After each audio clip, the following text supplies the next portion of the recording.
Hey folks, welcome back to my channel. There's been a Shadow Empire beta patch, which I think is notable for some of the content that it has. So let's talk about it. It's not gonna be a long video. It'll probably be 5 minutes. Well, that's always the intention anyway. But yeah, I think that the issues that this patch addresses or seems to address are probably important enough that it warrants some discussion, at least on my side. Okay, this is actually 1.21e. I think there's just been a little bit of a typo here because the previous one was 1.21d. Look, so yeah. Anyway, so this is 1.21e, number 182. There have been quite a few complaints about Tech 3 being too hard a start over time. I only partially agree with these criticisms, so not all requests will be granted. However, some were valid and I deemed necessary on further analysis and QA. And some I deem necessary on further analysis and quality assurance. Hence, I have made improvements to the Tech 3 start concerning energy, rare metals, and low population sizes and private farming. I'll be monitoring feedback and I'm interested if there are any other huddles at Tech 3 or unforeseen effects or bugs with this new open beta. Thank you all for continued feedback. Okay, so just a quick note on this from my perspective. I don't think there's no problem with Tech 3. I think that the complaints that I've seen about Tech 3 mostly seem to be people who play on multiplayer. So I know that the community in general... Sorry, that's such a, who cares about communities, right? And I know that sounds like a weird thing to say, but I really dislike it when people talk for communities as individuals. It's just really, really annoying. So, but I think there are some large elements of the various Shadow Empire communities online that don't like Tech 3, and it seems to me to be more the multiplayer side of things, but they all seem to always start on Tech 4. I don't get this. I've never had a problem with Tech 3. I don't know if it's just that the combination of map settings that I use just don't throw up the problems that they seem to have, or whether it's just I'm more tolerant of certain issues that they're reporting. So I'm not going to speak for the community on this one. I'm just going to go for my sort of what I think. But I think it's worth pointing that out that in my understanding, a lot of people did not like Tech 3 and they used to just skip it completely. And for me, playing mostly single player with a little bit of multiplayer here and there, I liked Tech 3 best because you get that feeling of starting from, a low technology civilization and building yourself up, along the technology tree, gaining more knowledge and better equipment and resources as you go. That's the classic 4X gameplay, right? And I feel that I don't like, generally if I play a 4X game, I just want to play from the start. And I don't want to jump halfway through and get half of the stuff that you're supposed to be exploring yourself. But everyone plays differently. So anyway, so that's what this is mostly addressing. Private scavenging asset now also produces 10 rare metals per round. Okay, so this gives you rare metals from the start of the game. This is interesting because that's a lot of rare metals, I think, for the early game. I think 10, but there's a reason for it and we'll see later on. Okay, so yeah, I'm not sure how I feel about that, but Vic will have balanced this. Tech level 3 start, if regular difficulty or higher, now starts with just a degraded LE battery instead of a degraded LE reactor. Now, this is going to give us 30 energy instead of 100 energy. I like this change. It was quite possible on smaller games to play, a couple of dozen turns, sometimes longer, without ever bothering building any energy assets. And, especially if you were lucky and you found some degraded, like a degraded LE reactor somewhere or another battery, that basically meant that you didn't really have to worry about energy. So I like this. I think anything that makes the early game harder is better. Okay, so in this, I can't remember what the complaint about Tech 3 was now, if I'm being honest. I can't remember if it was just that it was unbalanced or it was just boring. I can't remember what it was, that why people didn't play it. Anyway, this should go some way to making early game tech starts a bit more difficult, because that was my issue with them. I found them too easy. I always had to ramp the difficulty up to impossible, or whatever the highest difficulty setting in Shadow Empire is called. So I pretty much always play on impossible now, unless, like this most recent game I've been playing on Oceania, and I dropped that down to hard because I wasn't really sure of what I was getting myself in for. But for the most part, in vanilla Shadow Empire, I always play on impossible because it's just, the game's too easy. Solar energy tech now in line with other tech in the same group, thus now easier to discover and research. Okay, so they've brought this forwards into the earlier tech group. Okay, solar panel assets now cost one construction round more to construct, and thus level one construction cost is doubled. This is great, and I'm going to read the rest of it, and then I'll tell you what I think about solar panels. And it's been a long complaint of mine. Solar panel assets now consume some rare metals during production. Not a lot, but simulating some repairs need to be made on a constant basis. Gameplay wise, it makes solar panels slightly less attractive, improving the attractiveness of others.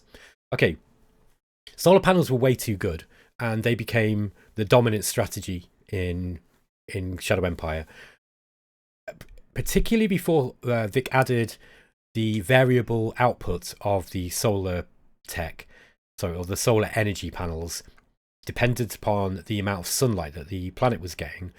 It was just a no-brainer. It was the dominant strategy, incontrovertible choice, whatever you want to call it.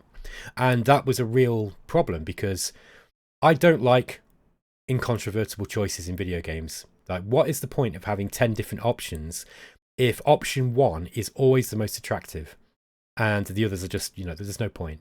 For example, the power plant costs something like, what is it? 200 fuel a turn, is it? I think it is. It's like a massive amount of fuel that it uses. I forget what it is now, but it's a large amount of fuel. So there was, unless you had like massive amounts of fuel and you had also loads of population and loads of money to be able to feed, to be able to pay all of your staff working in those places, then there was no need for it. You'd just go for solar energy tech, because solar energy was just way more efficient. By a long way as well. It was just a no-brainer, and I hated it. I just thought that, just get rid of solar energy, because well, not get rid of it obviously, but I mean, in real life, solar energy tech's awful. It's the most inefficient, useless power like that we have. I know I'm going to trigger a load of people who are into the green energy thing saying that, but it's true. It's garbage. It's so bad, and it's going to take us decades on Earth to be able to get solar energy tech to the point where it's actually worth using. So it's in Shadow Empire. It just bugged me. It annoyed me that it was so good, because solar power is just not. We don't have in order to get solar energy. For it to be realistic, we need that to be right down in the tech tree, right down near right down at the bottom, along with robotics and stuff, because that is high tech stuff in my opinion. Yeah. So because in real life it just doesn't work. So unless you're using a pocket calculator, and those there's little solar panels on pocket calculators, they work all right, and we've had that tech for a long time. So and it's not out of, okay, we're kind of drifting away from the game patch here, but it's not out of the realms of reality that solar energy could be a very, very powerful way of generating energy, but it's not there yet. And certainly with regards to Shadow Empire, it was the incontrovertible choice, and I just hated it. So I like this now. This makes it so solar panels are much less attractive to build. They take longer. They're going to consume rare metals. Now you are getting 10 rare metals per round from the private scavenging asset. This assumes that you are actually going to be getting ruins near your start. Okay, not all starts will have scavenging ruins. You usually get some on your first starting hex, but it depends on the maps that you play on. And I like that, because I feel that, like, I know a load of people who don't ever play on any other map other than Siwa class or equivalent, with loads of ruins, like massive high populations before the apocalypse, and that really kind of changed the game in a big way. Okay, what I mean by change the game in a big way was that if you then go from playing those to playing like a Seth class planet or something, or a game where you're on an outpost planet, like on my ice planet playthrough, you'll see just how different that is. And so this 10 rares per round feels like it's quite strong, but this will help, I guess, people get solar panels up. I kind of wish he'd not done this. I think that, I don't know, like, this will have been play tested, so I guess there must be a reason for this. I would have made it 5 or something. I don't know. Just I think that in order for this to be this needs to be nerfed in a big way, and I'm not sure if this goes far enough even. But that's just my opinion. I need to play it, and the problem is that these changes, this little star here, means that these changes will not come through unless you're playing a new game, and I can't, because at the moment I'm playing an Oceania game that is, multiple beta versions prior to this, so I won't be able to get to test this out, unfortunately, for a little while. But I'm interested to know what you guys think, because I know that let's keep the kind of politics out of it, you know. And my concern about solar energy tech in the real world is a valid one, I feel. But you know, without getting tied up with that, please. What do you think about the changes to the solar panel assets? Do you think that this is a big change? Because I think this is important. This really needed a nerf in a big way.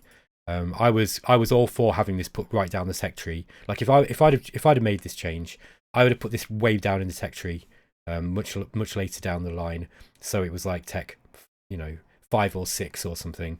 So that, because, you know, a little bit of solar energy is you know, not that hard to do if you don't mind, if you're powering a pocket calculator. But if you're powering, you know, massive amounts of industry, this is just very, very unrealistic to me. However, it depends on the planet, right? If you've got, you know, crazy solar energy, if you've got, like, you know, if you're really, really close to the sun, then whatever. Gameplay wise, which is the most important consideration of this discussion, I really feel that this this stops this incontrovertible choice now, where you would only ever choose solar energy unless you were playing in a thematic way. And it's fine if you want to play like that. I'm not a min-max player. I am a little bit, but not like, you know, full on engineer type guy. Like, you know, I'm not Tortuga Power. But if, you know, but I have sympathy with those kind of players. And I think that if you are a min-maxer, then incontrovertible choices and no-brainers, whatever you want to call them, you know, dominant strategies, they are bad for gaming. They are bad for gaming. There's just no reason why you would ever, you know, why a particular min-maxer would ever choose anything else other than the most optimal one. So I really like this change. I think I personally I'd have done all this, and I'd have put it down several tech trees down. That's what I would have done. But I'm going to bow to Vic being the superior game designer. Added furnaces basic tech available at tech level 3 start that allows building organic and scavenging furnaces. Organic furnaces require forest, which is a level 1 in range 1, level 2 in range 2, etc. And will have 25% per asset level to deplete a forest level. So you're going to actually strip away your forests. This is a really, really cool thing. We haven't had anything like this in Shadow Empire before. This is one of the reasons, by the way, that I wanted to do a video on this. Gosh, we're at 12 minutes already. Sorry, folks. I've got a terrible habit of over-explaining stuff, but this is interesting. So let's go with it. We've yet to have very much in the way of depleted resources in Shadow Empire. Certainly, there's only really the ruins, if I remember right. And, you know, obviously, ruins and mineable hexes, so metal, rare metals, oil, and so on. However, we haven't really had anything where you can actually change the hex type, which is what this is doing, really. So it will deplete a forest level. Note that savanna and forested mountain provide less, just grass produces 0. Okay, so this is pretty useful. I think unless you're playing on a Seth planet, you're going to be able to find some forest within range, I guess. Then we get scavenging furnaces. These require scavenging points to be present in the hex. Will quickly make a dent in scavenge points, especially on high levels, as every energy gain burns 4 scavenge points. All right. What I'm concerned about is that if solar energy is easier to discover and research, and you are getting 10 rare metals per round from scavenging, right? I'm just worried that you'll never bother building these because they just seem like they're too punishing. Like, why would you bother with these that are going to damage the hexes around you? Unless you want to get rid of your forests, which is, you know, a valid reason. You might want flat terrain around your city. I wouldn't personally. I'd rather have infantry defending forests. But there you go. There might be some reason why you want that. You might want to reduce this so that you've got better logistics, for example, to get your roads through. I don't know. Who knows? But yeah, burning through your scavenging points is pretty rough. And I think that, yeah, I don't know. Now I'm thinking about this more. I think I prefer my idea of putting solar energy much lower down in the tree, because I can't see a reason why you would ever use these. Like, why, if I can get solar energy right at the start, you know, pretty much close to the start, I don't really see why. And I've got more chance of getting rares now before I even, you know, before I make public the scavenging assets. I'm not really sure why I would bother with these furnaces. I don't know. You know, we'd have to see. I guess these are okay. These will burn through your rare metals, even if you're only getting 10 per round. I mean, you know, the size, and they don't, and solar energy doesn't output a whole lot, to be fair. Anyway, I'll leave the musing for you guys. You can tell me what you think of this. I think it's interesting. Just off the top of my head, I kind of wish this was I wish you'd made this a higher tech level. I think that would have felt thematic to me, because solar energy is, to get it working so that it's actually efficient, is really high tech. It's really not easy to do. We're certainly not there in real life yet. All right, mostly invisible to most players, but made the private economy simulation a bit more realistic and interacting with actual item prices now. Revisions made to the spending of credits by population with the traders when buying luxuries and assets. Item market prices now impact the cost of asset construction and luxuries buying. Also, the sales tax now also impacts the cost of assets and luxuries buying. New semi-hidden prices of private trade debt to traders and private tax debt to regime make this possible. Note that traders will sell at lower prices if market prices are really high, as sales are often made to private families and enterprises that are partially controlled or in the same family as traders. Vic then goes on to explain that there's a fuzzy boundary between traders and population. Traders actually exist somewhere halfway between the free folk and population. Okay, that's interesting. So it's going to be difficult to see how this affects gameplay. Okay, it's mostly invisible to the players, is what Vic's saying. So we're just going to see some difference in the way that private trading works, and in the private economy. This is more interesting though. Excuse me. I was going to take a drink. So I think that what this will mean is that we should see some more meaningful gameplay with regards to selling and buying stuff on the markets, okay? Because you can already do that to some extent. Like if you buy up loads of one good, you will see that the prices start to increase because the demand increases. But it was always a little bit fuzzy, and it was difficult to really strongly manipulate it. Now, I don't think that you should be able to really strongly manipulate the market in a very direct way, because I think that would really, if you start becoming rich, you could become very, very rich, essentially, potentially. However, so I like this sort of disconnected, slightly fuzzy way that does impact markets. However, this sounds like he's really starting to look at this in a much more detailed way. I imagine there's quite a lot going on under the hood here. I can't tell just by looking at this how this is going to affect the game. We'll just have to wait and see. But you can expect, if you install this beta patch, you can expect some changes again. And we've just gone through a whole bunch of private economy changes, so it's going to be interesting to see how that one pads out. Fixed a glitch in the payment of private economy to traders, which was sometimes paying more than necessary for new private assets, and streamlined, scrapped the arbitrary and a bit weird 15% paid to traders for services. All money is converted into items now. Okay, that's just an addendum to this, I guess. And added 3 new private asset types: farmsteads, xeno farmsteads, and dome farmsteads. They each come in 3 levels and are smaller, more improved versions of the existing farms. On level 1, they only require 1,000 population to operate. On top of that, the farmsteads can be financed with loans taken from traders as well, up to a limit though. This allows a very small populace to kickstart an economy sooner. All farmstead levels can be built, even in a level 1 zone. Once the second level 3 farmstead is ordered in a zone, that one will downgrade to farmstead 1. And the other farmstead 3 will upgrade to a farming community. Okay. I've got a friend who watches my videos he really hated the fact that building farms required machinery, which really makes sense to me. That makes a lot of sense. You need machinery for your tractors, for farming implements, this kind of thing. He didn't like it, but I kind of understand that any start that you have where you have like a very low population, it can be difficult to get things going because you need a certain amount of people to get the very first asset levels up. So I think this might encourage people to play on smaller planets, maybe. Again, just looking at it, I'm not really sure how this is going to affect gameplay. It seems to me that there'll be a smoother curve at the start of the game between you kind of getting your level 1 assets going, because obviously if you build too many assets and you don't have enough people to work in those assets. Also, you have to remember that when you're building assets, you are taking people on to work in the construction of those assets too. So you might find that this kind of makes that whole move towards going up into the higher levels a little bit smoother. Some asset types can advance multiple levels per city level now. the following: airbase times 2, truck station times 2, rail station times 2. Okay, this is interesting.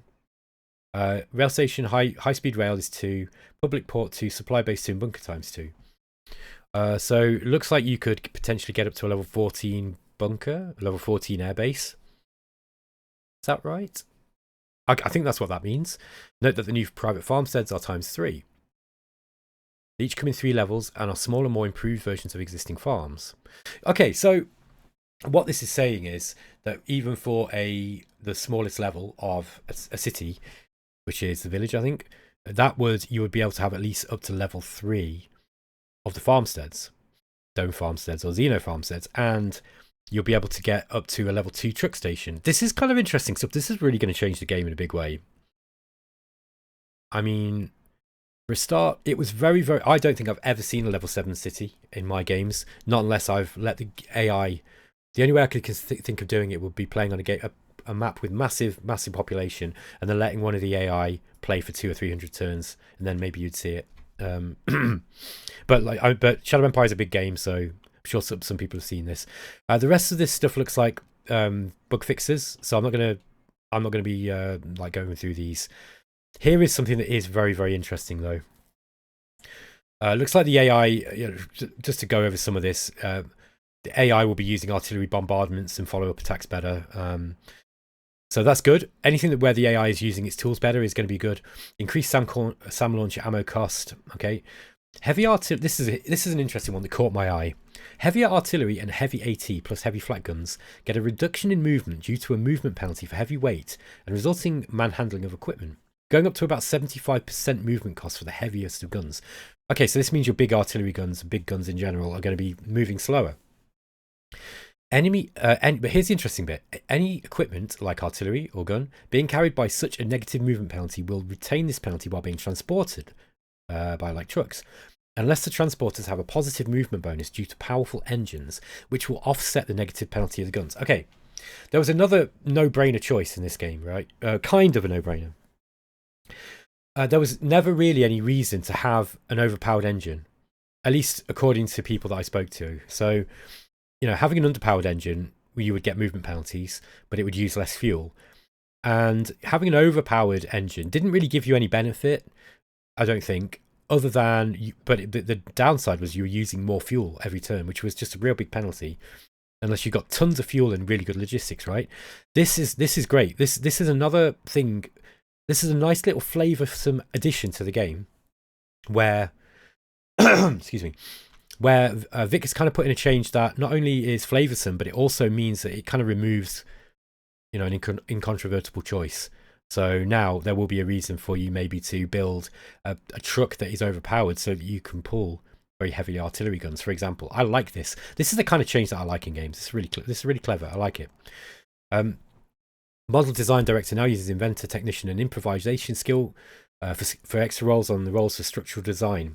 For first version, for later versions. Okay, I guess this will mean that if the roll is greater than 200, it gets 3 extra rolls for said design. Okay, you're going to get better. You're going to get better models for a decent model designer now. I think that's basically what that means. All right, and then the rest was just some glitches. So that is that. Wow, that went on a bit longer than I was intending, but I think this is a really interesting change. I didn't bother going through all of the other patches, by the way, guys, because they were mostly AI changes, and I think that they're mostly unimportant for people unless you're a long-term player. If you're coming into the game now, then the AI changes are, you're not really going to notice them. But this is really, really interesting. This whole early tech level stuff is going to be interesting. I'm interested to see what you guys think.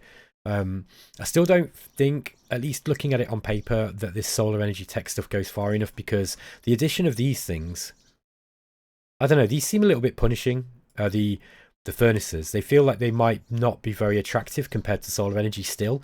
However, what this doesn't tell you is how much this adds. I'll tell you what, guys, just quickly, I'm going to go into the game and we'll start a new game and we'll have a look at these, and then I'll be able to get a little bit more of an educated opinion on this, so just bear with me. Okay, folks, we're back, and let me just turn my little camera off. Just bear with me so that we can look at the full screen. Okay, so Believe it or not, this is a Seaward class planet. You can see that. Yeah, there we are, look. So, but we just start right in the middle of the desert. So, let's take a look at what we can build here. So we got the scavenging already, and look, you'll see that we are actually getting 14 rare earth metals right from the start of the game. So yeah, we're actually getting some rares in already. So that's one change you won't have seen. Also, we get just the 30 energy produced at the start of the turn in this degraded LE battery. Let's just go to the assets now.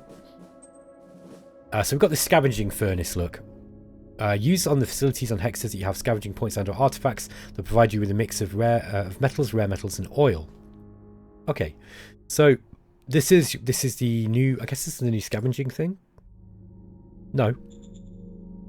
Ah, here we are. Look, we got scavenging community 1, but look, we can nationalize that. That's going to be 500 credits. That's why we can't build scavenging, because we've already got this one up here. However, look, if we go to mining. Am I right in thinking that... Okay. Scavenging furnace. Okay, I think he's just changed the name of this one then. The scavenging community becomes scavenging furnace. Industry... Wait a minute. Okay, and agriculture. We've got the Xeno agricultural facility. Okay, these ones are as normally what we'd get. Let's just have a look here. Agricultural dome facility 2. Okay, we've already got a dome up there as well. Okay, yeah, there we are. Look, so we've got the organic furnace here, and we've got the scavenging furnace. So these are the two. Sorry, it is the furnaces that are creating energy for you. Yeah, that's so that's pushing out 35 energy. Ah, hold on. Use the facilities and hexes that have scavenging points and artifacts. I'll provide you. Yeah, it looks like there's a tooltip. In fact, I think I saw somebody had already logged this as a bug. So just ignore this, folks. This incorrect tooltip. I think this one's been logged as a bug already, and it's going to be fixed in the next version, I believe. So yeah, this one's giving you 35 energy per round. That's reasonable. Okay. Now this one is actually going to be. Yeah, looks like this tooltip needs fixing, but yeah, this is going to take 200 metal. Sorry, where are we? Upkeep cost is 100 workers. Now the production cost is 2,000 workers. Okay, this is quite heavy in workers as well. Alright, so that's quite interesting. Now if we look at that compared to the solar panel, which we can't get yet. Hold on. Yeah, we can't see solar panel yet. Just bear with me, folks. What I'll do is I'll just get in a game where we've already got the solar tech, and we'll have a look at that. I probably should have just jumped straight into a higher tech game, but I'm interested to see how this kind of compares to the solar tech stuff. Just bear with me again. Okay, folks. So let's have a look at the solar panel compared to this. So you'll notice that the upkeep costs on the the production cost is only 200 workers on the solar panel field, but it is using 4 rare metals. Yeah,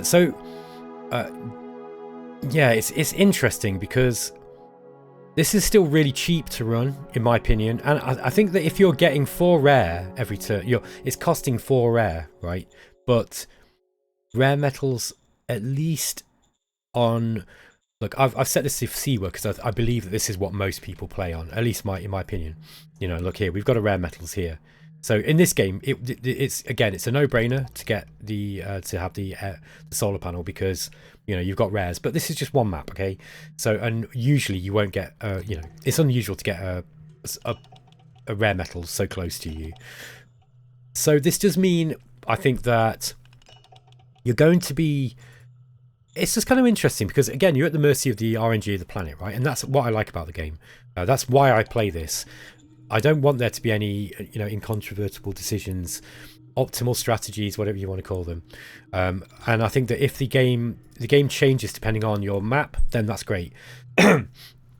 I still feel that solar panel, let's just look at the tech tree. Where are we? Yeah, so look, we've started on tech 4 here and we've actually researched solar energy already. I would put solar energy down here. I think that would be more in line with where it should be in real life. I think it's way more difficult to do than aircraft. It's probably more difficult to do than lasers. I'd probably put solar energy down here, personally speaking. It's easier to do nuclear energy than it is to do solar. To make nuclear energy work is way easier than it is to make solar panels work. And I know people are going to hate hearing that. Maybe it's not strictly true, but at least in the implementation that I have seen working in real life. Like, I work at a place where they've got massive solar panels, like fields of them outside the building, and they don't generate very much energy at all. They're next to useless, apparently, according to the people that I've spoken to. They're just like, yeah, they look nice, but don't really do anything. So yeah, the tech's not there. So anyway, just on a thematic level, I don't think solar energy should be that powerful. The other thing is that, but this is a futuristic world, I guess. The other thing is that let's just compare it to the scavenging furnace now. So if we just look at the level 1, so yeah, this is heavier in workers for sure, and that is, you know, in games where you don't have very much very much money, that is going to be a big issue. Excuse me, guys, I got a bit of a scratchy throat again. It also produces less energy than the solar, which again I find, yeah, I don't know. I like the idea of this change. I think it's interesting. Now maybe I'm misunderstanding what people were complaining about with Tech 3. Maybe there was. I think Tech 3 is. I don't think Tech 3 is a difficult start, and I don't play enough multiplayer to care about multiplayer, to be honest. So I'm not. You know, multiplayer is a different thing. Honestly, I think it should be balanced differently, but that's just my opinion. I don't like balance in single player games. However, I do still feel that this requires metal. Okay, sorry, it requires machine, so it's a bit difficult to get going at the start of the game for sure. But I still feel that the energy that it outputs is too much. I think that if this was 35 energy and still produces, you know, was taking rares, that would be better, because I think that then it's more in line with how it, you know, how bad it is in real life, and also it kind of it might force you to use these. Like, I wouldn't, even at this, I wouldn't use scavenging furnace, because this is going to destroy scavenging points. And you need the metals, right? If you let's say that, here's my argument, right? If you've got like a hex with, I don't know, let's say 6,000 scavenging points, and you built a recycling facility there. Look, this level 1 recycling facility, we're actually getting, how many rares are we getting out of this every turn? We're supposed to be getting 10 rares, okay? But this is being modified by the governor by the looks of it. So we're getting 16 per turn. That's enough to put up four you know, solar panels every turn, which is going to give you 4 times 35. You know, so 100. What is that? 100, nearly 150 energy per turn. Why would I choose that over a, you know, something that is going to burn through my scrap points, and I'm not going to get the metal out of it or the fuel? It just doesn't really make a lot of sense. So yeah, I'm unsure about this. I think that I'm going to say this again, because I say this every time, but it's very difficult to theory craft with a game this complex, and it's very easy for me, and I'm not a big brain particularly, so it's very easy for me to miss certain variables in the game, whereas other people are going to be more experienced, and so their experience of the game will probably be very different to mine, and so they're going to draw very different conclusions. I personally think that Tech Level 3, there was no problem with it really. The issue was, for me personally, that scrap was solar was way too strong. It was a no-brainer choice. I still can't help but feel that it is still the no-brainer choice. The only reason why you wouldn't be able to use this is if you had no scavenging and no rare metals nearby. So on the harder difficulty settings, this might be an interesting choice, I guess. And I tend to play on extreme now. It's not impossible, it's called extreme. I tend to play on extreme, so I'd be interested to see how this does affect things. I guess only time will tell. Anyway, guys, I don't want this video to go on and on and on. But I just thought it's an interesting thing that Vic is trying here. And he says that this is just, you know, obviously it's just a beta. It's going to be play testing it and just ensuring that it doesn't have any other unforeseen issues. I like it, just doesn't go far enough for me. My vote would be put solar energy down here somewhere and make it so that you are punished for energy. You know, energy should be hard in a post-apocalyptic game. So I really, really like these. The scavenging furnace, the organic furnace, I think these are great ideas. I think they're really, really good ideas, actually. But I kind of feel that